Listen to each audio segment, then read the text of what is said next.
नमस्कार, आप देख रहे हैं श्रेष्ठ भारत। मैं हूं मुक्ता सिंह। नए प्रगति मैदान का उद्घाटन करते वक्त पीएम मोदी ने अपने भाषण में कहा कि 2024 में भी मोदी सरकार ही केंद्र में आएगी और 2029 तक भारत दुनिया की नंबर 3 अर्थव्यवस्था बन जाएगा। बस इस बयान के बाद ही विपक्ष ने बवाल मचा दिया। वो मोदी पर झूठ बोलने का आरोप लगाने लगे। विपक्ष के मुताबिक मोदी जी जो बात आज बता रहे हैं वो तो अर्थव्यवस्था पर नजर रखने वाली एजेंसीज 6 महीने पहले ही बता चुकी हैं। विपक्ष के मुताबिक इंटरनेशनल मॉनेटरी फंड यानी IMF ने पिछले साल अक्टूबर में अनुमान लगाया था कि भारत साल 2027-28 तक दुनिया की तीसरी सबसे बड़ी अर्थव्यवस्था बन सकता है।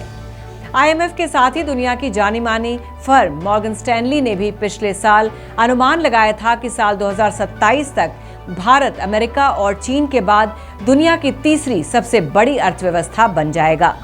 पीएम मोदी के प्रधानमंत्री पद पर रहते हुए भारत की अर्थव्यवस्था दुनिया की 10वीं सबसे बड़ी अर्थव्यवस्था से 5वीं सबसे बड़ी अर्थव्यवस्था बनने में सफल हुई है और अब भारत की नजरें तीसरे नंबर पर टिकी हुई हैं। उसकी एक वजह है पिछले 9 साल में भारत की GDP में तेजी बनी हुई है। पूरी दुनिया में भारत ही एक ऐसा देश है जो लगातार GDP में दुनिया के देशों को चौंका रहा है। कांग्रेस के कार्यकाल में GDP की अधिकतम विकास दर 2010 में 8.5% दर्ज की गई थी, जबकि कोविड के दौर में दुनिया की सभी अर्थव्यवस्थाओं की तरह भारत में वृद्धि की जगह गिरावट दर्ज की गई थी। साल 2014 से 2023 के बीच भारत के GDP में कुल 83% की बढ़त दर्ज की गई है। 9 साल की वृद्धि दर के मामले में भारत चीन से सिर्फ 1% नीचे रहा है, क्योंकि चीन की GDP में 84% की बढ़त दर्ज की गई है। वहीं 9 सालों में अमेरिकी GDP में बढ़त की दर 54% रही। लेकिन इन 3 अर्थव्यवस्थाओं को छोड़ दिया जाए तो GDP के लिहाज से शीर्ष 10 देशों में शामिल कुछ देशों की GDP में बढ़त की दर कम हुई है या बढ़ी नहीं है। इस दौर में भारत 5 देशों को पीछे छोड़कर दुनिया की 5वीं सबसे बड़ी अर्थव्यवस्था बना है। इनमें से ब्रिटेन, फ्रांस और रूस की GDP में बढ़त की दर क्रमशः 3, 2 और 1% रही। वहीं इटली की GDP बढ़त दर में वृद्धि नहीं हुई। ब्राजील की GDP में 15% की गिरावट देखी गई। भारत की अर्थव्यवस्था में तेजी और बाकी के देशों की अर्थव्यवस्था में ठहराव या गिरावट का वास्ता साल 2008-2009 में आई आर्थिक मंदी थी, जिसने पश्चिमी देशों की अर्थव्यवस्था को काफी नुकसान पहुंचाया। अगर भारतीय GDP मौजूदा औसत 6-7% की दर से भी आगे बढ़ती रहती है तो भी वो साल 2027 तक जर्मनी और जापान को पीछे छोड़कर दुनिया की तीसरी सबसे बड़ी अर्थव्यवस्था बन जाएगी, क्योंकि इन देशों के लिए 6-7% बढ़ोतरी तकरीबन असंभव ही है, क्योंकि जर्मनी और जापान की विकास दर क्रमशः 2.5 और 1.5% ही है। किसी भी देश की अर्थव्यवस्था बढ़ने से आशय उसकी GDP बढ़ने से है, और GDP का मतलब उस देश में एक साल में तैयार किए गए माल और सेवाओं की कुल कीमत से है। इसे ऐसे समझिए, अगर आप साल भर खेती करते हैं जिसका बाजार में मूल्य 5 लाख रुपए है तो आपकी वार्षिक GDP 5 लाख रुपए हुई। और अब आपको ये बताते हैं कि किसी देश की अर्थव्यवस्था के आगे बढ़ने से आम लोगों पर क्या असर पड़ता है। देश की अर्थव्यवस्था का बढ़ना एक अच्छी बात है। हालांकि GDP देश के आम नागरिकों की समृद्धि का पैमाना नहीं है।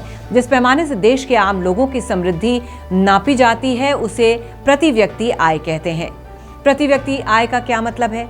यानी देश की कुल आबादी से GDP को भाग देने पर जो रकम निकलती है वो देश के एक व्यक्ति की एक साल की औसत आय है।